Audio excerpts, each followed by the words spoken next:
Middle east में हालात तेजी से बदल रहे हैं और तनाव बढ़ रहा है।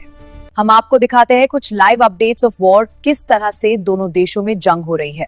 ईरान पर अमेरिका और इजराइल के हमलों से शुरू हुई लड़ाई लगातार फैलती जा रही है।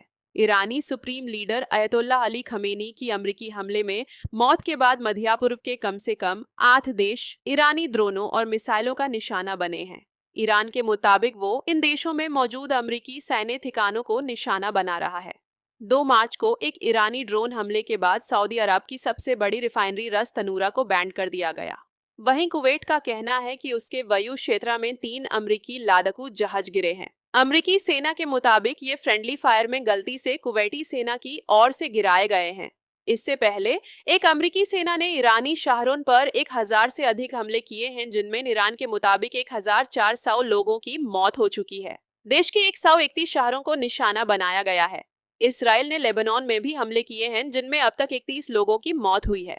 बीते 2 दिनों में हिजबुल्लाह ने इसराइल पर हमले किए थे। इसके बाद लेबनान के प्रधानमंत्री नवाब सलाम ने हिजबुल्लाह की सैन्य गतिविधियों पर तत्काल प्रतिबंध लगाने की घोषणा की है। ईरान के पड़ोसी मुल्कों ने उन पर हो रहे हमले की कड़ी निंदा की है। सऊदी अरब के नेतृत्व वाले गल्फ कॉरपोरेशन काउंसिल ने ईरानी कार्यवाही को हमले की श्रेणी में रखा है। इस काउंसिल ने कहा है कि ये हमले न केवल खड़ी देशों की संप्रभुता का उल्लंघन है, बल्कि अंतर्राष्ट्रीय कानून और संयुक्त राष्ट्र चार्टर के भी खिलाफ हैं। यूएई ने ईरान में अपना दूतावास बैन कर दिया है।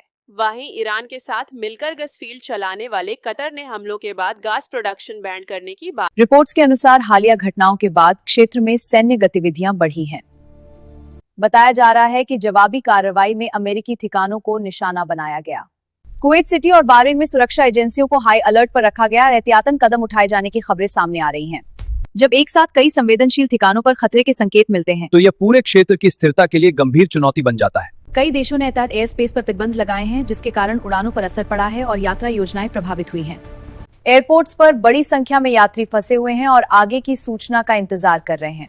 इसी बीच कुवैत में अमेरिकी F-15 लड़ाकू विमान के क्रैश होने की रिपोर्ट सामने आई है। हालांकि पायलट के सुरक्षित निकल आने की जानकारी दी गई है। बताया जा रहा है कि पायलट ने समय रहते इजेक्ट किया और वह सुरक्षित पाया गया है। शुरुआती चर्चाओं में यह संभावना भी जताई जा रही है कि ड्रोन इंटरसेप्शन के दौरान एयर डिफेंस फायरिंग में फ्रेंडली फायर की स्थिति बनी हो सकती है। जॉर्डन सहित अन्य आसपास के देशों में भी सतर्कता बढ़ा दी गई है और सुरक्षा व्यवस्था मजबूत की जा रही है। भारत सहित कई देश अपने नागरिकों की स्थिति की समीक्षा कर रहे हैं और संभावित निकासी विकल्पों पर भी विचार किया जा रहा है। स्थिति संवेदनशील बनी हुई है और घटनाक्रम तेजी से बदल रहा है। हम इस पूरे मामले पर आपको लगातार अपडेट देते रहेंगे।